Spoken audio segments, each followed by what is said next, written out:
হাসিনা সহ আওয়ামী লীগের শীর্ষ নেতাদের বিরুদ্ধে জুলবিত দমন-পীড়নের প্রমাণ পেয়েছে জাতিসংঘের fact finding mission. Face violence by security forces and Awami League supporters.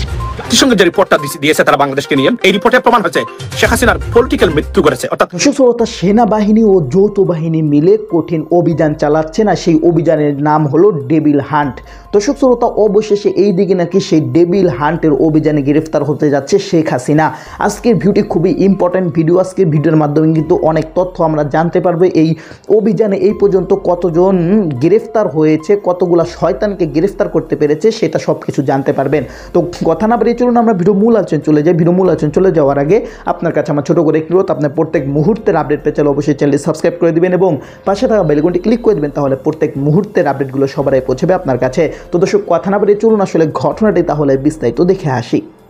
জাতিসংঘের যে রিপোর্টটা দিয়েছে তারা বাংলাদেশকে নিয়ে, এই রিপোর্টে প্রমাণ হয়েছে শেখ হাসিনার পলিটিক্যাল মৃত্যু করেছে। অর্থাৎ শেখ হাসিনা আমি গতকালকে একজন প্রসিকিউটরের সাথে কথা বলছি, আইসিসির একজন প্রসিকিউটর, যিনি বলছেন যে শেখ হাসিনাকে মানবতা বিরোধী অপরাধের জন্য যে অভিযুক্ত করেছে জাতিসংঘ, এর চেয়ে বড় তদন্ত, নিরপেক্ষ and credible investigation authority body non-existence on this planet apart from United Nations.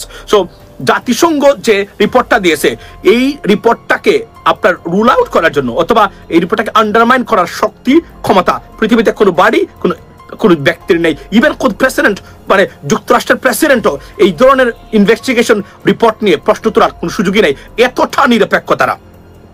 Right now প্রমাণ হয়, উনি বলছিলেন আমাকে, আমি নাম বলতে চাই না এখন যেহেতু উনি একজন মানে বর্তমান দায়িত্বে আছেন, সুতরাং উনি বলছিলেন যে অর্থাৎ আন্তর্জাতিক অপরাধ আদালতে শেখ হাসিনার মানবতা বিরোধী অপরাধ প্রমাণ করা এখন সময়ের ব্যাপার। যদি সরকার এটাকে পার্সু করে, তাহলে হেগেই শেখ হাসিনার বিচার হতে পারে, চূড়ান্ত বিচার তার উনার এই গণহত্যা এবং মানবতা বিরোধী অপরাধের। এবং একটা যে বলে রাখি যে এটাকে তারা গণহত্যা বলেন নাই, বিকজ গণহত্যার যে টার্মটা জাতিসংঘ বা আইসিসির, সেটাতে তারা এটা পড়বে না হয়তো, এটা তারা বলছেন। তবে ন্যারেটিভ হলো মানবতা বিরোধী অপরাধ সংঘটিত হয়েছে।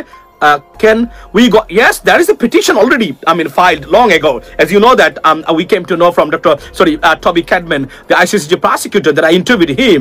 He explained everything, that there is a petition already filed against Sheikh Hasina. So now they can add it up and they can, to be honest, they can start a big process so that they can move forward. As soon as ICC give an order for investigation, done and dusted for Sheikh Hasina as well. অর্থাৎ যখনই তারা তদন্তের নির্দেশ দিবে, তখন জাতিসংঘের তদন্ত রিপোর্টটা এটার সাথে যুক্ত হবে এবং বাকি কাজটা এভাবেই হবে। সো এবং আপনি দেখেন শেখ হাসিনার জন্য উনার পৃথিবীটা কতটা ছোট হয়ে গেল এই রিপোর্টের কারণে।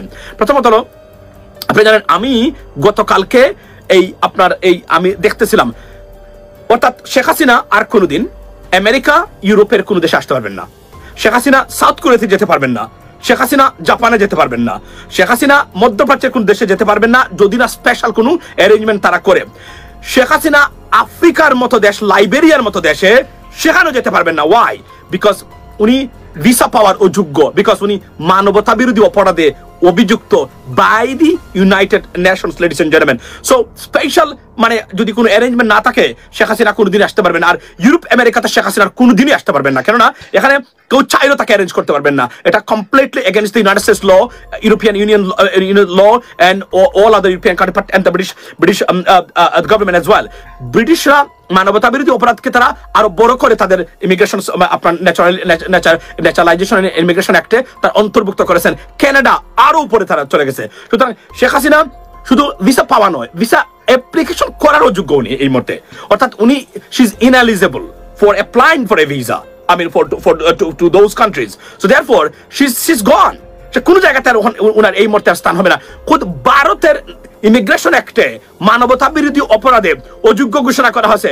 এখন আমি প্রশ্ন করতে চাই ভারতকে, যে আপনারা মানবতা বিরোধী অপরাধে অভিযুক্ত একজন মানুষকে এই মুহূর্তে আপনারা ফিরিয়ে দেওয়া উচিত বাংলাদেশের কাছে, so that she can face the justice.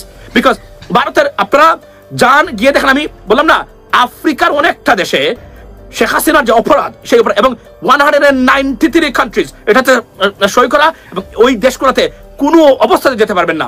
above all, Sheikh Hasina অর্থাৎ কোনো সময় আর কোনো দেশের রাষ্ট্রপ্রধান হতে পারবেন না, any countries that under the United Nations, অর্থাৎ এই দেশগুলোতে আর উনি রাষ্ট্রপ্রধান হতে পারবেন না, ইটস অলমোস্ট প্রহিবিটেড। এবং জাতিসংঘ বাধ্য এই জায়গাতে ইন্টারফেয়ার করার, কারণ তাদের তদন্তে মানবতা বিরোধী একজন অপরাধীর আপনার অভিযুক্ত একজন ব্যক্তির সাথে জাতিসংঘ ডিল করতে পারে না, ইট ইস এগেইনস্ট দেয়ার চার্টার। সো দেয়ারফর জাতিসংঘের অধিভুক্ত দেশ তো পৃথিবীতে বলতে গেলে নাই, আছে নাই, রাইট?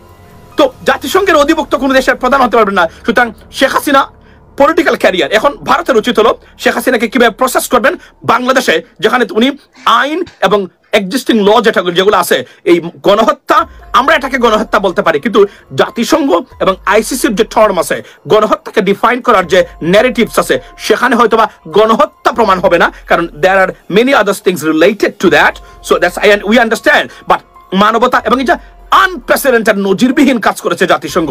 এবং বাংলাদেশের জন্য লজ্জা, লেডিস এন্ড জেন্টলম্যান, যে আমাদের একজন প্রধানমন্ত্রী, আমাদের একজন রাষ্ট্রপ্রধান, এটা ইতিহাস হয়ে থাকলো, লজ্জা, শেম ফর বাংলাদেশ, যে আপনার যে উনি জাতিসংঘের এই রিসেন্ট কোন জায়গাতে ইনভেস্টিগেশনে আপনার এই যুগোস্লাভিয়ার এই যে মিলোসেভিচ, নামটা বলে গেলাম, নামটা একটু মনে করিয়ে দিবেন, তারপরে জাতিসংঘের তদন্তে আমি বলছি বি কেয়ারফুল, যে মানবতা বিরোধী অপরাধী একজন রাষ্ট্রপ্রধান, এর চেয়ে লজ্জা বাংলাদেশের। তো দর্শক, আপনার ভিডিওটি দেখলেন, ভিডিও দেখে যদি আপনার কোনো মন্তব্য থাকে তাহলে অবশ্যই কমেন্ট বক্সে কমেন্টে আপনার মূল্যবান মন্তব্য জানিয়ে দিবেন। দর্শক, এখন আমরা পরবর্তী একটি ভিডিও দেখব, যেটাতে আমরা আরও কিছু তথ্য আমরা জানতে পারবো। দর্শক, চলুন আমরা সেই ভিডিওটি বিস্তারিত দেখে আসি।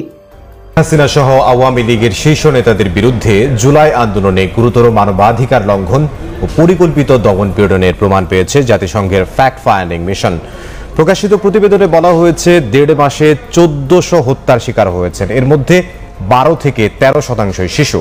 ফ্যাক্ট ফাইন্ডিং মিশন 2024 সালের 1 জুলাই থেকে 15 আগস্ট পর্যন্ত সময়ে সংঘটিত মানবাধিকার লঙ্ঘন ও নির্যাতনের ঘটনাগুলো তদন্ত করেছে। অন্তর্বর্তী সরকারের আমন্ত্রণে গঠিত 5 সদস্যের প্রতিনিধি দল 16 সেপ্টেম্বর থেকে স্বাধীন ও নিরপেক্ষভাবে এই তদন্ত শুরু করে। তারা দেশের বিভিন্ন অঞ্চলে গিয়ে সরাসরি তথ্য সংগ্রহ করে এবং বিভিন্ন শ্রেণী পেশার মানুষ, গোষ্ঠী ও সংস্থার সঙ্গে কথা বলেন প্রতিনিধি দলের সদস্যরা। সুইজারল্যান্ডের জেনেভায় এ নিয়ে ব্রিফ করছে জাতিসংঘের ফ্যাক্ট ফাইন্ডিং মিশন, সরাসরি যাচ্ছে সেখানে। Among our key findings, there are reasonable grounds to believe that officials of the former government, its security and intelligence apparatus, together with violent elements associated with the former ruling party, committed serious and systematic human rights violations.